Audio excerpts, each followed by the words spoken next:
Hey, good morning, Braveheart men. Greg here. It's great to be with you today. I'm excited to talk to you. The title of today is called "Who Told You That?"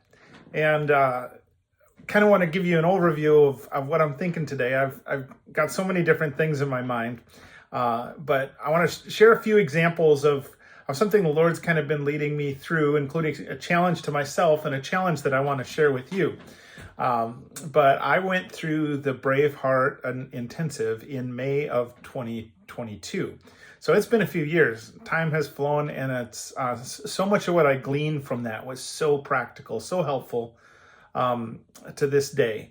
And I strongly encourage anybody out there listening to this, try to get to attend a Braveheart intensive at some point. But I say that because one of the things that I gleaned most from that was part of this exercise that we work through in developing our own identity is hearing what truth calls you, asking God, asking Jesus, what do you call me, and who I truly am, my identity. And in part of that process, what we did is, we would get into a space by ourselves and just really kind of tune in to hear that voice. And it was really interesting because part of that process was, a word would pop in your mind and you'd really have to listen to come up with this word or think of a word, at least for my experience was. But part of the process was to come up with the shadow mission, or the things that you believe about yourself that aren't true is another way to say that. And those words would flow. And you could just write down, I think I remember writing a page or a page and a half about the things that were the shadow of things about myself that I was believing that I know they're not true, but there I am in that unbelief. And so it was just kind of this exercise of going through and recognizing what that voice of truth is. And so part of that, my identity is connector of dots. So that leads me on bringing you on this little journey of all these random these dots that I have that I want to try to connect for you today, and hopefully you can follow along with me. But a couple of years ago, there were some people that I know, wonderful people, God-loving people, that have given their lives to reaching others for Christ, and good people. But through the course of circumstances, I won't get into details, but they had expressed some pretty strongly some concerns about this other speaker and things that were wrong with this other speaker. And before I chose my seat on which bandwagon I was going to be on in this particular thing, I thought, you know what, I'm just going to go myself and listen to this and really just trying to come up with, how I feel about this. And so I started listening to this speaker, and as I listened, I found I was like, oh, I can see why they have a problem with that. But I was really resonating with the majority of everything the speaker was saying. And so the way things work out, listening to somebody on YouTube, it starts to feed into your algorithms. And so I ended up over the course of a couple of years hearing the speaker quite a bit. And part of my morning routine is to wake up in the morning. As I'm making my first cup of coffee, I'll look at my phone, check the weather, see if I can sit outside today or not, if I got to sit inside, and then hit a YouTube, listen while I'm getting ready for that first cup of coffee, and before I sit down and read the Bible or go through my process or whatever. And sometimes you end up scrolling through social media or whatever. But anyways, over time, the algorithm started feeding, this speaker. So I just ended up listening quite a bit. Well, one morning, as I'm listening, I thought, this is an interesting sermon title. It's kind of unusual for this speaker. And then as it started going through, I'm like, wait a minute. He wouldn't say this. He wouldn't say this way. Well, I look a little closer, and sure enough, it's somebody else's sermon that had put this voice to AI. And I'm like, wow. It sounded exactly like the speaker. So it was like, there's no way to know that wasn't true, except for the fact that I had listened to that guy enough to know the voice, to know the counterfeit. I don't know if you've ever heard this example with the Secret Service, but those that are in the counterfeit division for currencies, they don't spend any time studying counterfeit. All they do is study the actual real bills, and then they know when something is off. And so all that happened just a few months ago. in this AI thing. And so it really kind of, I'm like, this is a learning lesson for me. There's something in this. And so I started thinking about even my morning routine in these YouTubes and different things. And I was like, the first thing I reach for is my phone. I'm always touching my phone first, checking the weather or whatever. And I'm kind of at the mercy of the algorithm of the phone, kind of at the mercy of where that goes. And so what you start thinking is what you start reading and different things like that. So I thought, I'm going to start reaching for my Bible, the first thing. And so this is kind of leading into this challenge that I want to share with you too. But I decided I'm going to challenge myself to make sure the first thing that I read is my Bible. At the same time, the church I'm attending started to do this series on Revelation. And as they started diving into the Revelation, there's a couple things that were spoken early on in the series, and it was like, wait a minute, that's different than I was brought up, or that's different than I thought. And then I was like, wait a minute, well, who told me that? Who told me that? Well, and I remember, we had these scary movies we saw. That was about Revelation. We had this guy with this big chart and this big map, and that was about Revelation. But who told me that? So I thought, you know what? I'm going to take this paper Bible challenge. And so in the morning, I started going through the book of Revelation. And so I went through just 3 chapters, just first thing in the morning. Don't look at the phone. Don't even check the weather. Just go straight for the Bible while the coffee is being made or whatever, and start reading through. Well, I did the whole book in 1 week, and then I did the book of Romans the next week, and then I ended up going back to Revelations. And you know what I found out? I didn't go through it from the lens of, oh, they were wrong, or whoever told me that was wrong, or they were wrong.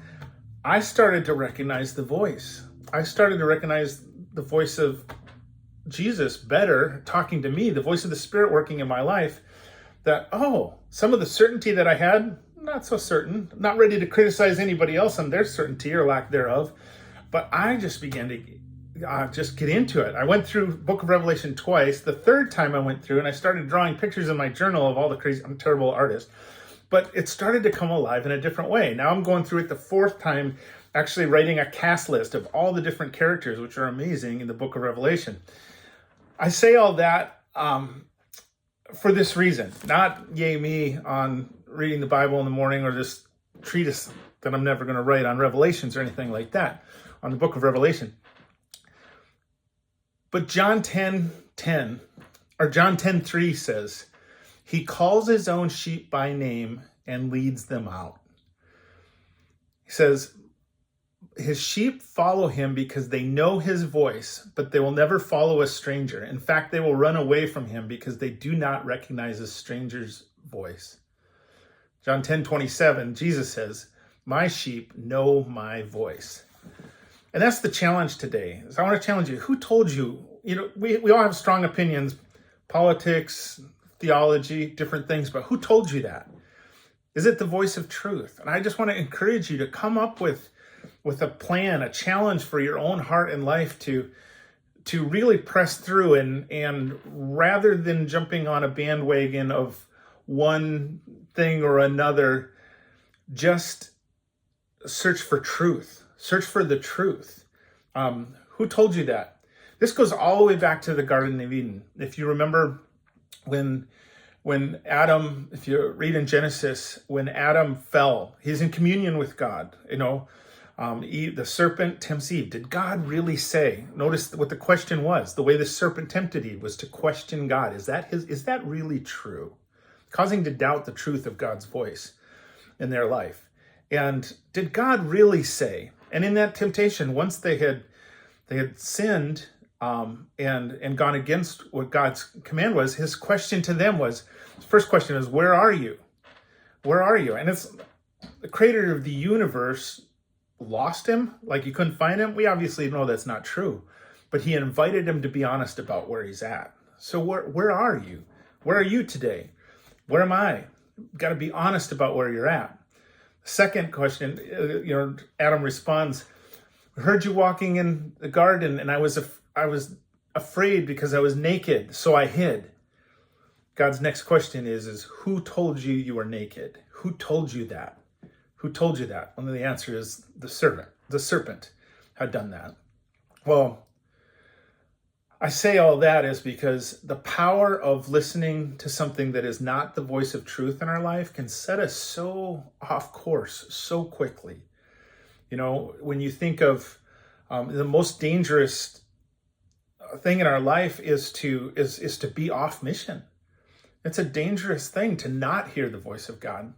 I heard a quote, and this is kind of funny about who told you that. I heard a guy say a quote, and I'm not going to say his name or the person he was quoting, because when I went to look up the quote to see if it was really true that person said it, I couldn't find out to verify it's true. But I'll repeat the words, even though it's unverified as far as exactly if it was spoken this way or not. But it says, the patterns that destroy us don't scream, they whisper. They don't knock down the door, they slip through the cracks. Think about that. The patterns that destroy us don't scream, they whisper. It's the little voices. It's the shadow mission that destroys us. It's not the things that are shouting in our face. It's the things that sneak in through the cracks of the door. And I just want to encourage you today.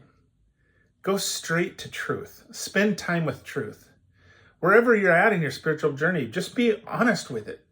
Close yourself in and just ask truth the question. Jesus says, I am the way, the truth, and the life. If you're not a Christ follower, ask truth the question.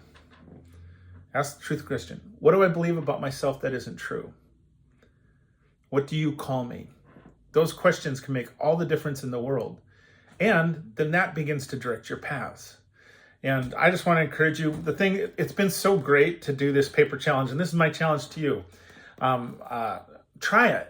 Try every morning before going to your phone, because it's so easy to get distracted, pulled into the socials, pulled into the news of some weather tragedy that just happened, of people that, whatever, or political stuff, or even just distractions. I mean, I got a stupid thumb twiddling game on my phone or whatever that can just take up so much of my time and attention.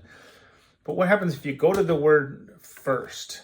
Go to truth first. Go to your source of truth, and spend time figuring out, who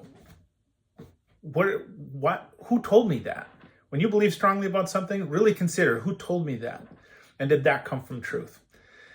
So that's what I got today, guys. The challenge for you, the paper Bible challenge, the single source of truth, just searching your heart. I want to encourage you just to not believe the shadow mission.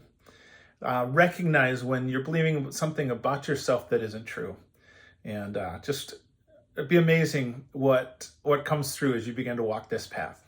Have a great week.